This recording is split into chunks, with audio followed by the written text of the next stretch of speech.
Liz Truss, the new Prime Minister of the United Kingdom, as Boris Johnson stepped down. But before Truss took office, there was a chain of carefully choreographed events involving both of them flying to Scotland because the Queen is in Balmoral because of her mobility issues.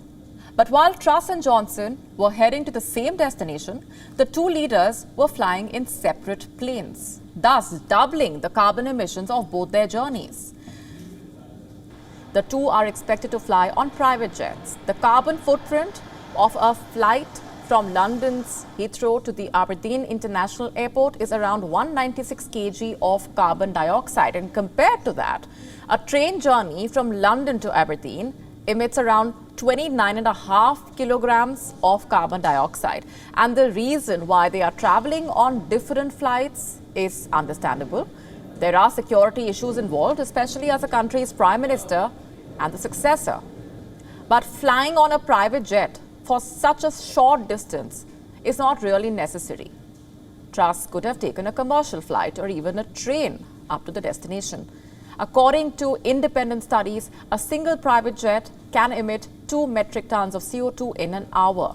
Again, private jets are 5 to 14 times more polluting than commercial flights, especially when you calculate the carbon footprint per passenger.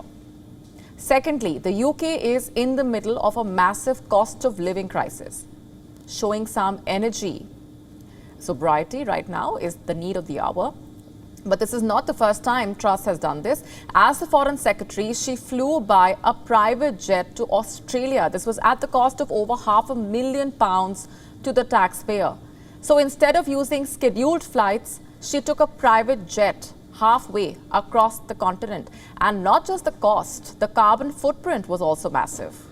The flight generated around 500,000 kilograms of carbon dioxide. Just to put that number in perspective, the average carbon footprint for any individual is around 7,000 kgs.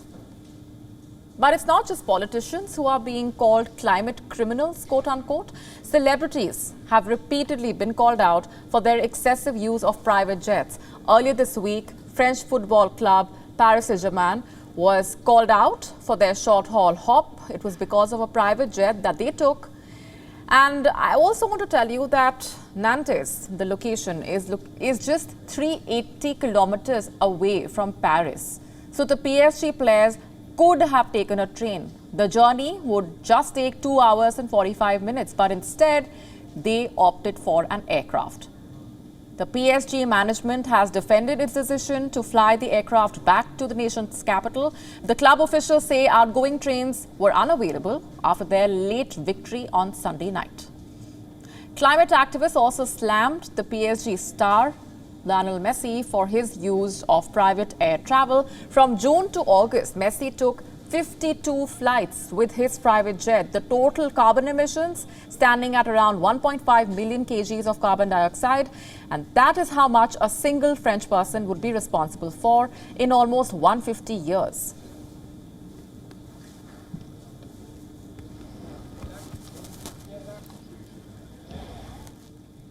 WION now available in your country. Download the app now. Get all the news on the move.